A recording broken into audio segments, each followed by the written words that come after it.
Hey, what's good everyone? Welcome to Ice Rink Diaries, local Iceman here.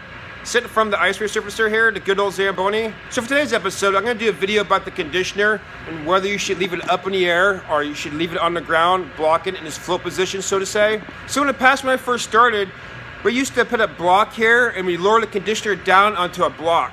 And that's kind of how we stored the machine when we're off the ice in between ice cuts and overnight. But in a conversation with Zamboni, I'm not sure how we got talking about this. This was like 12 years ago. They mentioned that you don't want to block your machine unless the conditioner itself kind of drifts down over time when the machine's not running.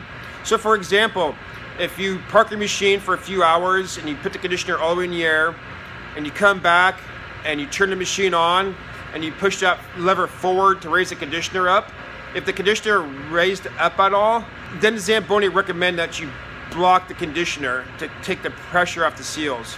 At the time, that made sense to me because if the conditioner is lowering down over time, that means something in the hydraulic cylinders has been compromised, maybe a seal. However, that being said, I was watching a video that Zamboni put out, and in that video they talked about blocking the conditioner. They also talked about the tank. But as far as the conditioner goes, what he mentioned is that you want to leave your conditioner in the float position. Again, that's this position right here. I'll go over that here in a minute. And what that does is that saves your seals and your hydraulic cylinders from failing. And that to me makes even more sense. I'll tell you why. I've been flying my drone around some construction sites lately. Notice the backhoes, the big arms, they've been resting them on the ground. I've kind of noticed that from time to time. I go to places and I happen to see a construction site. I do notice that they rest those back arms onto the ground. And I was kind of, I never really thought about it, but I was like, yeah, that's a good idea. It probably takes pressure off the hydraulic cylinders. You don't want to kind of all that weight in the air. The hydraulic cylinders kind of hold up in the air. So that kind of made sense. So it sounds like Zamboni's applying that same philosophy with the conditioner here. Because again, at the time, they told me you want to leave it up unless it starts floating down over time.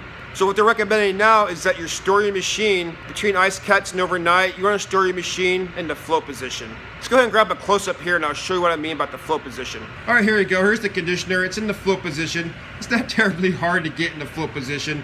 You just lower it down so the conditioner itself is barely touching the mat.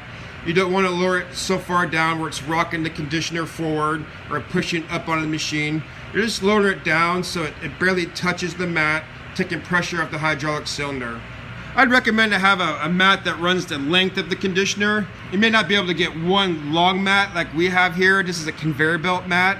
But if you can stack a couple mats together, that'd be great. I don't think it'd be a great idea just to put a mat on either side of the conditioner runner and leave the exposed blade over the concrete. I don't know, that doesn't really sit well with me. Regardless of what kind of matting you use, just make sure you're protecting your blade and your runners at the same time. So let me do this for you guys. I'll start the machine up, raise the conditioner up, then I'll lower it down so it barely touches the mat and to kind of show you how far to go. Then I'll take it a little bit too far and kind of rock it forward to show you what not to do. So let me go and put this camera on a tripod and I'll show you some stuff here. All right, here we go. So just want to make sure you lower the conditioner nice and slow and don't ram it onto the ground.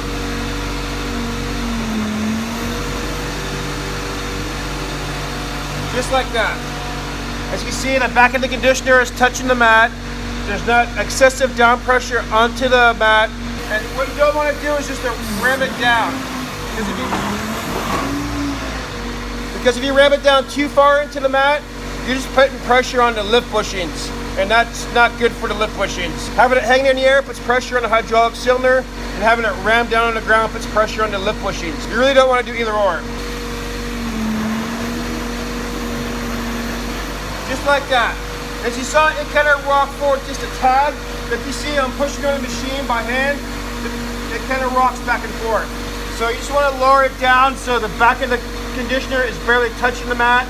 You don't want the conditioner to rock forward, and you don't want to uplift it on the machine. All right, as far as long-term storage, if you have a backup machine or when you take your ice out for a few weeks or a few months, you want to put your machine's conditioner in the float position. And again, that's just lowering it down so it barely rests on the mat. I don't have a mat right here that runs the full length of the conditioner. I just have two sections of matting that I use just for the runners. There's no blade on this machine right now, so I'm not really worried about it. Again, if you have a blade on your machine, you probably should have a matting that runs the full length of the conditioner. You don't want to use blocks. Zamboni's getting away from using blocks for long-term storage. You don't want to press the machine's conditioner down on the blocks, putting unwanted pressure on the lift bushings as well as the leaf springs. All right, there you have it. That's how you put your conditioner in the float position. I felt it was an important video to do because over the years it seemed like what's been recommended has changed. That's certainly understandable as you get more information and as you pick up things from different industries and apply those to the ice rink industry. You should do what's best for the equipment and what's best for the machine. So I'm sure Zamboni probably had a heavy equipment operator say, hey, wait a minute, you may want to put your conditioner in the float position at all times and not wait for the seal to give out, to lower it down and put it in the float position. All right, everyone, that's all I have for you today. Thanks for watching, and as always, I hope you learned something. And like the local ice man says, stay cool.